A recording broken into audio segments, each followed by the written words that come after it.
Gentlemen, hello, welcome back to the Rival Recap Show. Talk Gentlemen's Go Football all day, all the time, and I am reporting live from sunny, beautiful California. Wow, fucking wild, right? So you're gonna get a weird fucking time on this video, I can promise you that. Mr. Joseph's already sent me his safe space videos this week. Yeah, so it's definitely gonna be a Thursday video, but we'll get into the long 20, guys, and I don't think this has ever happened before. The winner of the long 20 is also the loser of the long 20. Mr. Olson, you might have to step in here because Matt Lynch, Ramondre Stevenson had the longest touchdown, because I don't think anyone has Noah fucking Brown, right? I think he might have got picked up maybe, but and Lynch had the least points, so Mr. Olson, you created the rule. You can step in here. I mean, it's probably just a fucking wash, but it's just truly just really puts a stamp on Lynch's season, I feel like, as to just the disastrous roller coaster he's been on. But yeah, so he can Venmo himself if he wants, I guess. But without further ado, we had a stat request this week from Mr. John Rast asking about the Mendoza line. And due to the fact that I am here and don't have a lot of free time. Sorry, John, I couldn't do it this week, but I promise I will have that for you next week. We're going to get into the matchups. Where are we starting? My matchup. Oh, wait, before we do that, guys, this is season 6 of this show, episode 9. Anyway, my matchup, 104-88. The Steens take down K-Dot in a pretty gross affair. Other than my Cowboys getting 28 apiece, my stack, some seriously ugly stuff from the Steens. Elijah Moore, trash. This guy Trey McBride, nah. Fucking Wandale, you fucking Robinson, Wandale, whatever the fuck his name is. If he didn't get that touchdown, trash. Pacheco having an off week. Everything just not going that well, but it didn't matter because Eric had 19 points from the Raiders defense and a whole lot of fucking ass as well. And I win, and I'm 7-2, and Eric's 2-7, and I don't even see that much difference between our teams. So yeah, Eric made that trade last week where he traded away Travis Kelce, getting Lamar, Kincaid, and Ty J. Spears. Didn't really work out for Eric one weekend, but it didn't really work out for Kevin either. Although I think Kevin won. But we'll get into Kevin later because that was the matchup of the week. Next matchup, though, we got Ian versus Spencer. Spencer Sklar, man, I can't even imagine he watches these anymore because it's just been ass after ass after ass. 5 in a row, man. Like, his running backs are just a fuck show. I hate to see it because it's he's a good guy, and it's on paper it looked like a good roster, especially like 6 weeks ago, but it's fucking awful. I don't know how it is so bad, but it's just nothing's working for the kid. Ian, other side, first place, Ian Jones, thrown in some former Steens, Jordan Love, Rolls Royce Freeman, absolute ass. George Pickens did shit on fucking Thursday night. And, but yeah, you know what, Josh Jacobs and Taysom Hill, nice fucking pickup, Ian, flexing Taysom Hill, not just even at his tight end. So that's pretty crazy. Actually, I'll hopefully I can circle back to the end. I have one little point I want to make, but I'll try and get through the matchups first. We'll go quick. Next one, Joe, Club Sundays taking down the Mooks. 150, absolute eruption from Club Sundays, led by CJ Stroud. T. Higgins having a nice week for the first time in like fucking 7 weeks. Olave, solid. But 41 out of his... So we got 41 out of Stroud. We got 41 out of his kicker defense. It's awesome. I mean, other than that, there wasn't a ton to be excited about, but still, it's an amazing week, Joe. 150 points. You know, you're what, 5-4 now? That was a big matchup against Ortiz because he was also 4-4. Ortiz, Jalen Hurts, 25 points, great. Aaron Jones having a nice week for the first time. That's cool. Odell Beckham Jr. was the highest scoring receiver on Ortiz's roster after Ortiz just got bombarded last week after that whole fucking DeAndre Hopkins debauchery. So this kid's fucking gonna be a head case. I can promise you that. Do you see that thing about what Dan Campbell said about Montgomery and Jahmyr Gibbs, that they can totally exist together and we can have a nice little committee? Tony doesn't like to hear that. Ortiz actually might like to hear that because Jahmyr Gibbs has been so fucking good. Why do you even want Monty? But there'll be a nice 1-2 punch. But fantasy-wise, I don't know. So Joe's entered the show, guys. Joe has entered the show. That's all I gotta say. Weston versus Tony. Wow, he took down the bug. Weston does not have the bug. He took it down. took it down. Weston, good for you. 143 to 103. Excellent fucking week. Your Buccaneers, Rashad White especially, had a great week. Jake Ferguson, great pickup. Weston said it like 4 or 5 weeks ago maybe. Oh, why is Jake Ferguson in the fucking trading pool? Douche. But he was right. He was dead fucking right. So that's cool. 27 points against the Jets on Monday Night Football for his Chargers defense. Yeah, that was an ugly offensive performance to watch if you were rooting for the Jets in any fucking capacity, because offensive line fucking sucks. Zach Wilson doesn't have any pocket awareness. He doesn't know how to step up in the pocket. When he actually gets a pocket, he might miss the pass. It's not all on him, but regardless, it was ugly. Yeah, Tony boy finally slowing up, man. Yeah, Jameer was on bye. Tyreek had a off week for his standard. He only had 12 points. I mean, it's an off week, you know. Tony has to go through Charbonnet in there. Zay Flowers not doing much. Blowout win for the Ravens. It happens. You can't be perfect every week, right, Tony? But yeah, Tony falling to 6-3 beneath me in the standings. That's fun. Next matchup, the matchup of the week, came down to Monday Night Football. Kevin Lamb needed like 24 points out of Dicker and Keenan Allen. He got like 26. It's cool. It's the matchup of the week. Not as high scoring as we might have anticipated based on how these two guys have been doing. But guys, something we gotta take a little look at. John Rass has lost 3 in a row. Whoa. We all know he has a strong roster, but hey. Can't keep stacking losses. Can't keep doing that. Kevin Lamb has won 4 in a row. Kid's a force, man. He's got. I'll say it again. He's got a 3-headed monster at receiver. He's now got Travis Kelce, who only had 4 points. Pollard's been fine. Derek Carr putting in 16 points. That's a shift, man. That's a shift you need. So good on him there. And Rast. Nothing really from Chase or Thielen. Bijan. Did Joe fleece Rast? We shall see. I think Debo's a key piece of that if he can actually do something when he comes back healthy. But that's a trade to keep an eye on, I must say, because Rast had everything going for him and can certainly throw it away on a bad trade. I can promise you that. But anyway, 107 to 105. Kevin Lamb, nice win. Next one, a man who has won 6 in a row. John Sedano, 7-2, third place, 120 to Mr. 0-9 Lynch, 86.88 points. Lynch, man. I feel for you, man, because the Ramondre trade worked out. He had a nice week. 1 week into the Derrick Henry trade, not so much. It's only 1 week into it. Gabe Davis is a fucking fantasy asshole. That's got to be a frustrating case. Devontae with only 7 points in a 30-6 win. Crazy. John Sedano, Amari Cooper, 25 points. Very nice. Good for you. John saw the potential there. John saw what that man was all about. He's a good fucking football player. So, good on you for getting him. I must say the Steens miss him a little bit. We're waiting on Achan to come back, and I can actually finally decide if that trade was worth my while. And guess who I play the week Achan's supposed to come back? John Sedano. That'll be fun. 2 weeks away. Week 11. Should be a good one. Next matchup and the final one of the week. Christian Borelli taking 2 wins in a row, and I think he had back-to-back like 127 points. Did he have 127 points last week too? Something that number's just sticking to me. It's sticking to me. No, he had 134, even better last week.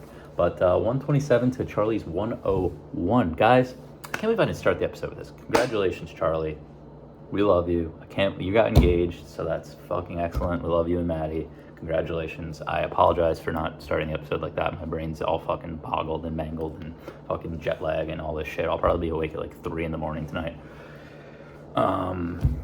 So yeah, unfortunately you didn't take the win, but who cares? It's your weekend, you know? So fantasy is definitely on the back burner, at least this weekend. And then you're just waiting for your good luck to kick in, right? No. But Christian, we'll talk about his fantasy team because not a ton to say about Chuck's other than Kadon and Stephon Diggs having quite a nice week. But yeah, one thing that's funny about Christian's Keontae Ingram fucking sucks, dude. Fuck that guy. Good thing James Conner's coming back, so none of us have to worry about these backup Cardinals running backs. It's a fucking wreck. Deontay Johnson, 22 points. Colts defense, 26 points. 2 touchdowns. Wow. Joey B and Mixon having quality games too. Christian's a little sneaky little dark horse at 3-6, but that's the matchups. Before I send it to Joe, Joe pointed out this upcoming week's primetime games are bad, and for the most part, I would probably agree. But I would like to take a step back and appreciate the Sunday of football we just had, okay? Because I don't think that can be overlooked. We started with Chiefs-Dolphins at 9:30 in the morning, two of the fucking AFC, heavyweights right now. Good game. We got to 1 o'clock. Fucking Texans Bucks was the fucking unbelievable game, and then also Vikings Falcons was a great one as well. Like what? Like amazing. Like fucking stole the 1 o'clock window. Those two. I would say the Texans more so, especially with the finish. But yeah, and then 4:25 we get Cowboys Eagles. Good game. And then Sunday Night Football, we're fucking Bills Bengals. Like I don't know. I was glued to my couch on Sunday. I don't usually watch every single fucking game, but like every single minute of every single game, let's say. But I was fucking glued. It was awesome Sunday. So I'd like to, while we might not have the best games coming up this week, like Panthers, fucking Bears tomorrow, atrocious. Well, I guess tonight you guys are probably watching it because it won't come out till Thursday. But I'd like to just take a little second to appreciate what we got, because last week was excellent. Really good football. And guys, with that, I leave you. And I will be back from California late Friday nights. And let's send it over to Joe at Safe Space. Thank you guys. Have a wonderful week. Who's got the juice? Joey's got the juice. Who's got the funk? Joey's got the funk. Who's got the pop? Joey's got the pop. Gentlemen, welcome back to another episode of Safe Space. It is Tuesday, November 9th. We are on to week 10. The NFL season has a thing about it where it really just flies by. I'm trying to get the candle in view. Whatever, screw it. Welcome back to another episode of Safe Space. Let's get to Narduli's notes. That is how we start the program. We open the program each week. Narduli note number 1, field goal refs. This one's pretty simple. I noticed this a couple weeks ago. Do you know like when a field goal goes through and you have the 2 refs at each goal post and they look at each other and then like nod their head and go, it's good or it's bad? I just really appreciate that camaraderie between those 2 refs where they're in line, give the head nod, it's good. Young Wei Koo from 60 yards out. Narduli note number 2, this reads Oz the Mentalist. The first time Oz the Mentalist came into my life, it was probably 2 years ago. It might have been on Hard Knocks, it might have been on Sunday NFL Countdown. Thought it was cool, thought it was really interesting. That was pretty funny when like the players would be like, holy shit, how'd you do that? I can't fucking stand Oz the Mentalist anymore because he is overdone. I've seen him on College Game Day multiple times this year. I've seen him on NFL Countdown multiple times this year. He was on Hard Knocks over multiple times, including this past year. Schefter tweets about him. Rappaport tweets about him. I'm done with it. The gimmick's over. It's over, Oz. Fine, I'm done. Not interested anymore. Narduli note numero tres. Going to Mexico next week. Numero tres. Does Ian have a gambling problem? This one reads. I've just noticed that like Ian lately has been like, who's got a good parlay for me tonight? We like anyone tonight? TJ Watt over 0.75 sacks. Didn't know it was possible to get 0.75 sacks, which is why it's an over. My bad. He also like side texts me like, what do we like with the Celts tonight? Like, give me a he might have a 1-800-GAMBLER, Ian. 1-800-GAMBLER. Talk to Johnny. He's he's gotten out. Speaking of Johnny, Narduli note number 4. John Sedano, QB scout, it reads. I've just really enjoyed Johnny's scouting of Will Levis, Kenny Pickett, my guy, CJ Stroud. Just cracks me up whenever he's like, this CJ Stroud, I see it in him. Yeah, that was note 4. And note 5, as I mentioned, next week I will be going to Mexico City for the second time this year. And earlier this year, I promised a league member that they could guest host Safe Space. So next week, Tony Marullo is going to guest host. He's going to do an amazing job. Tony is probably the only person, maybe a couple others, that I'd even consider guest hosting the show. He's going to do awesome. It's going to be great. Listen, both things could be true. Tony could be awesome, and this is still my show. I don't need to see Tony should host every week. Oh, he's so much better than Joe. You could just compliment him and get back to me in 2 weeks. It's easy to host Safe Space once, and he's going to do a great job. He'll do a great job. He'll probably mock me and do the slow voice. Do I talk that fucking slow? I've actually been trying to speed this up because of that impersonation. Yeah, Tony, guest host next week. Please don't hurt my feelings. That's the league about, or Tony. We're gonna move on. I feel like this got a little off the rails. Segment part 2. Can somebody watching this video, can the tens upon tens upon tens that watch this video every other week, not every week, because we know we don't get those 20 to 30 views when Safe Space isn't here. Can somebody tell me the first segment we do? Yes, it's best team, worst team, best team. This one actually surprised me. John Rast maintains the best team belt despite being 5-4, despite losing 3 games in a row, despite making 2 possible panic trades, possible savvy trades this past week. And listen, when you think of John Rast and when you think of the Loan Shark, what do you think of? You think of big names. We have Derrick Henry. We have Jonathan Taylor. We have Adam Thielen. We have Mark Andrews. We have Jamar Chase. I'm still going. We have Tua Tagovailoa. We have Tyler Allgeier's backup, Bijan Robinson. Those are big names.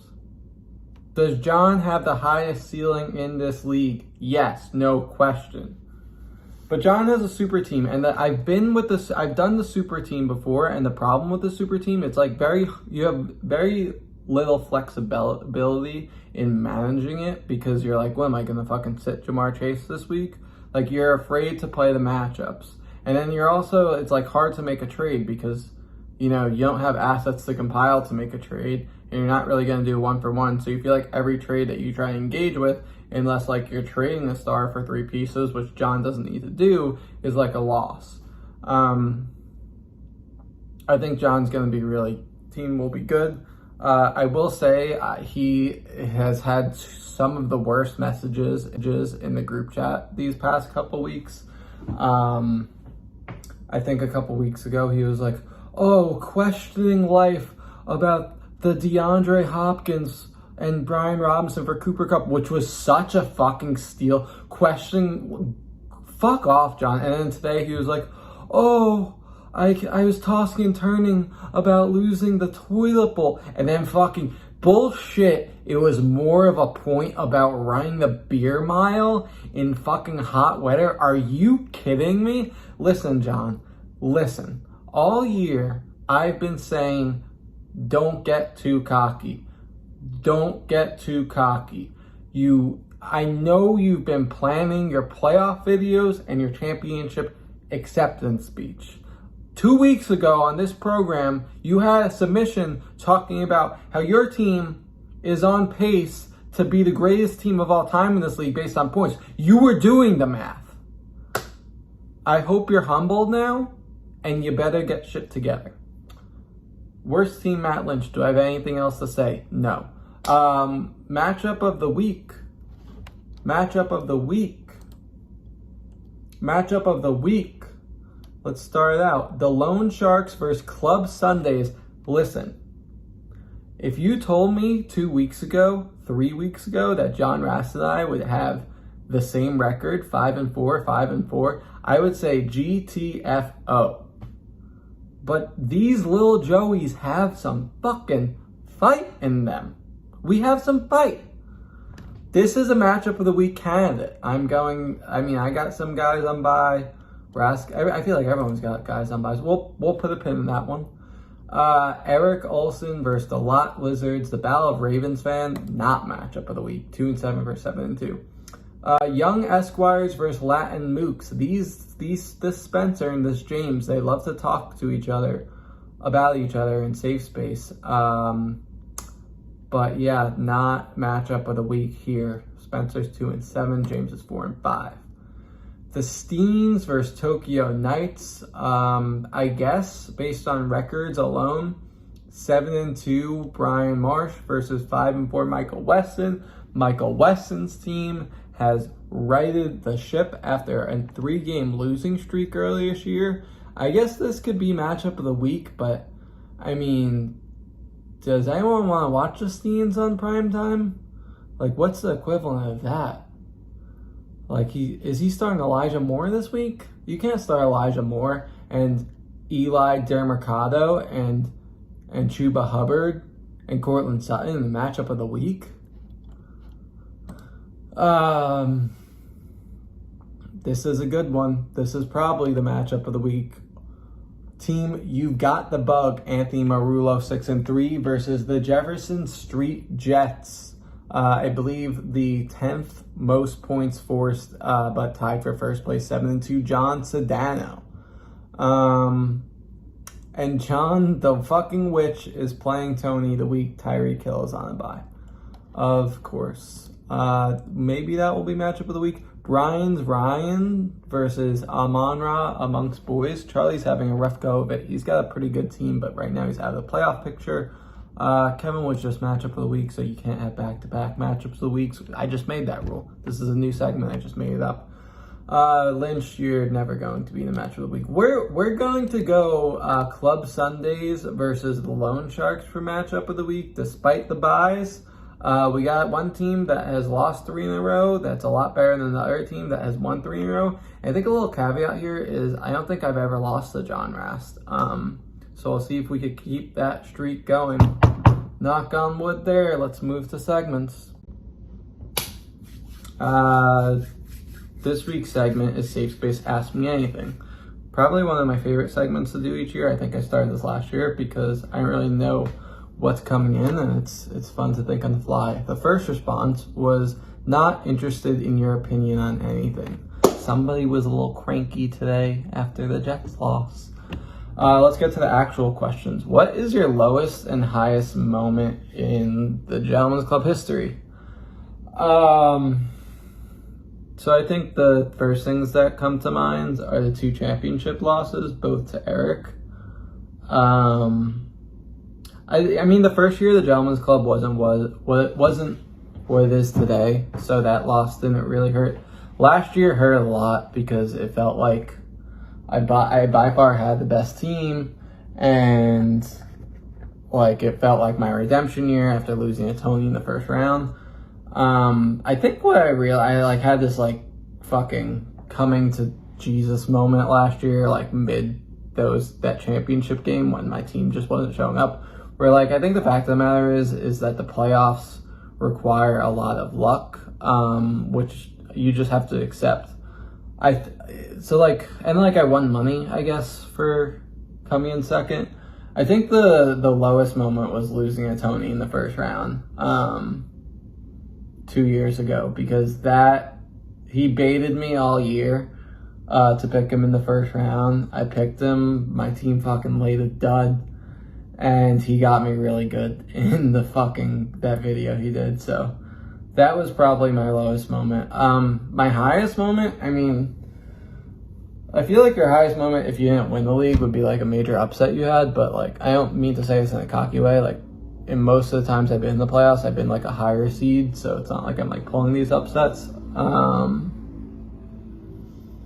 I would say the highest moment was like 3 years ago or 4 years ago as a 1 seed, and I picked Tony as the 8 seed, and my team was about to fucking blow it. I should really stop picking Tony. It was on Monday Night Football, and like the last drive of the game, I was like down 10, and Carson Wentz threw a touchdown pass to Zach Ertz, who I started both of them. And I was able to win the matchup on that. So that was probably the highest moment. Did you ever think you would record YouTube videos? No, I didn't. I actually like think about time to time, like how the fuck, why did I start doing Safe Space? I mean, I think it's a credit to Marsh for like starting doing videos in this league. And obviously I fucking like to talk a lot and share my opinion. So at some point I remember the first time I fucking filmed Safe Space, and it probably took me like 12 times. And I don't even remember I was writing my own, like everyone's submissions then. But I'm shocked that we actually have a real program here, and it's something I'm kind of proud of in a weird way. Weird to be proud of a fucking fantasy football segment. Would you rather have Tony's body on your brain or your body on Tony's brain? I think Tony's body on my brain. I'd like to understand. Tony has a lot of leverage physically, and I'd like to utilize that more. I don't know what Tony's brain and my body would accomplish. We're working with a lot of average here. Israel or Palestine is the next question. I'll answer this by saying I will come out and say that this segment, Safe Space, is an anti-Hamas fantasy football segment. I can't speak for Brian's part of the show, but we are anti-Hamas here. Where do you see the league in 5 years? Will all 14 current members still be going strong? Enlighten us, Joey. I mean, I think all 14 members will be going strong. I think this is a really good tool just to like stay in touch with friends. Realistically, the biggest change in 5 years was I don't think when we're 33 we'll be able to do a live draft, or at least have everyone there. I would imagine like maybe like different pockets, like the Baltimore guys and the New York guys and Boston guys maybe get together and we do the draft virtually, but it'd obviously be nice to get everyone together each year, but as I fucking showed this year, it's harder to do as we get older. What would you give up, trade, suffer, pay to win the Super Bowl in the Gentleman's Club? I mean, I think I can make a case that I've suffered through the most because I have won the most games, I believe, in the history of the Gentleman's Club and have not won a championship. I don't think I would give up or trade or pay to win. If I were to win, I want to win. And if it's a year that I have by far the best team and rightfully win, great.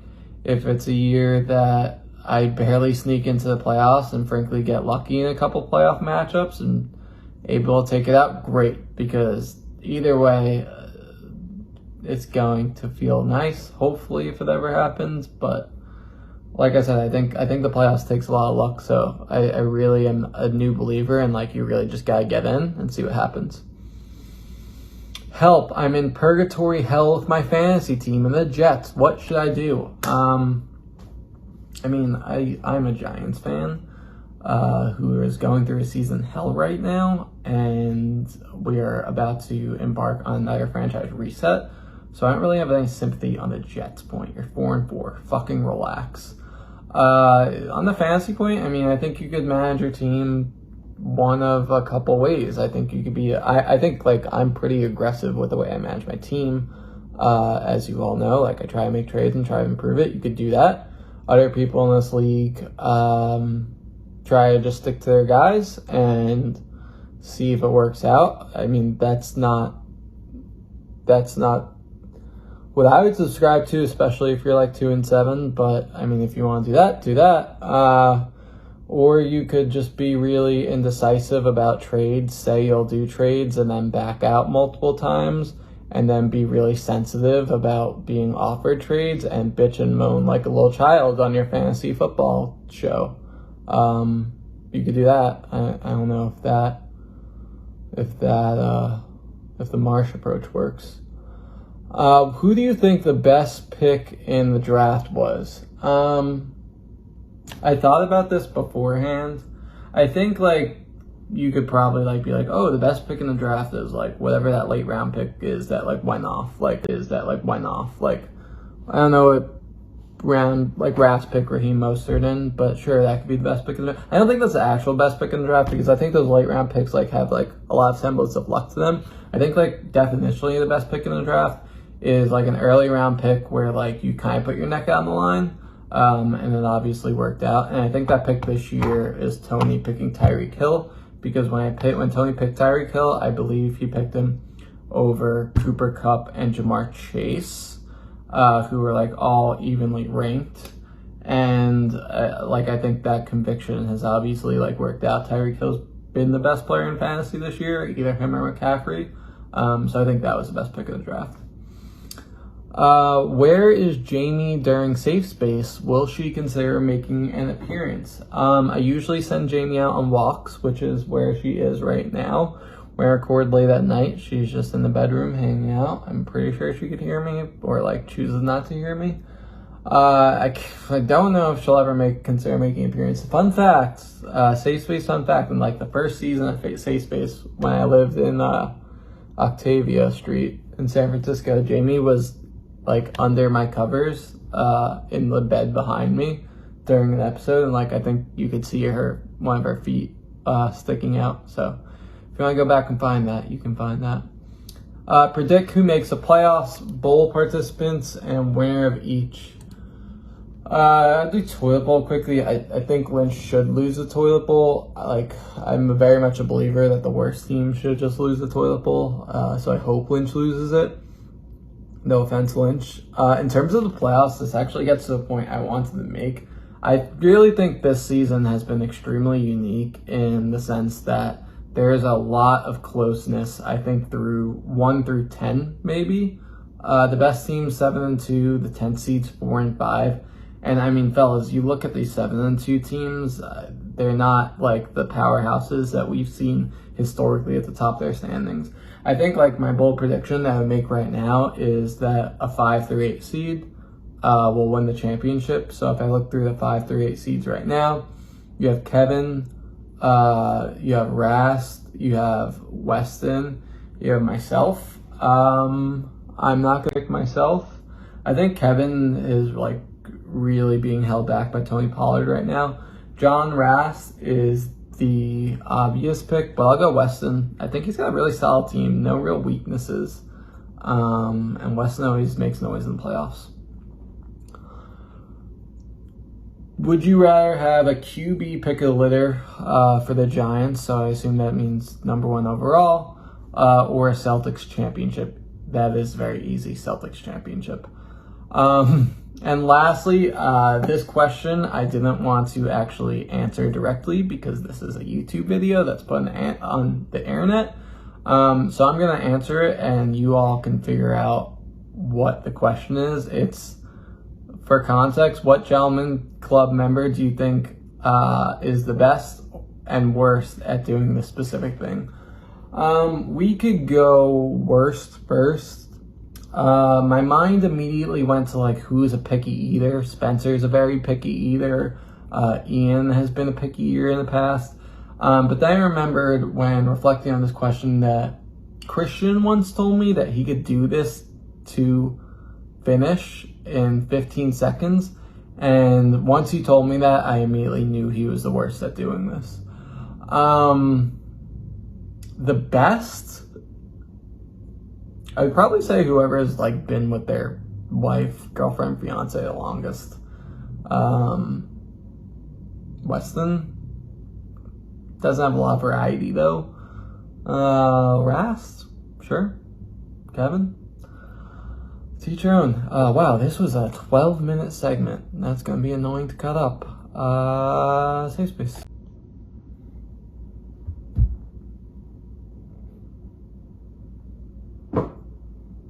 We end this program every week with the namesake of this program, Safe Space Submissions.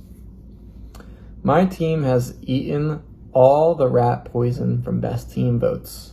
We are taking the names off the jerseys, flying coach, and getting back to basics. This is from John Rast. Seems like he's been humbled.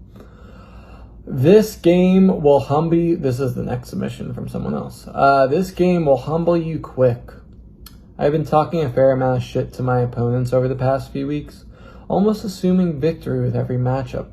Then my managerial skill sets get put to the test for the first time and they cost me the game.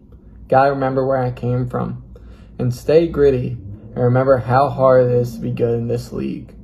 Munchy munchy, poo-pa-poo, ska-doo-ba-doo, ski-pop. Anthony, you couldn't even get 105 points. Without a Tyreek 40 bomb, your team reminds me of Lynch. A playoff rematch from a year ago. Fuck Mike. See you there, Mike. Pretty crazy Dalvin Cook was the star of that matchup, and now he's unrostered. Man has less points than Chubb on the season. That is a great fun fact, that Dalvin Cook has less points than Chubb. Did Chubb get hurt week 2? I think it was week 2. How would you fix the refereeing problem in the NFL? I think this was supposed to be AMA. I don't know. Hey, Ian. How about them fucking Ravens?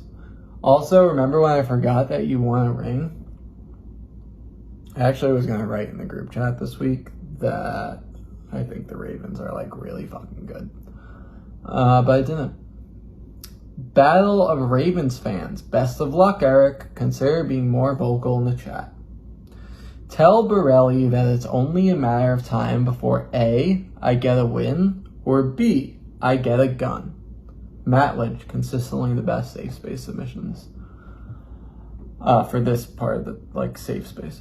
I could see Marula's team end up missing the playoffs because he's such a joke.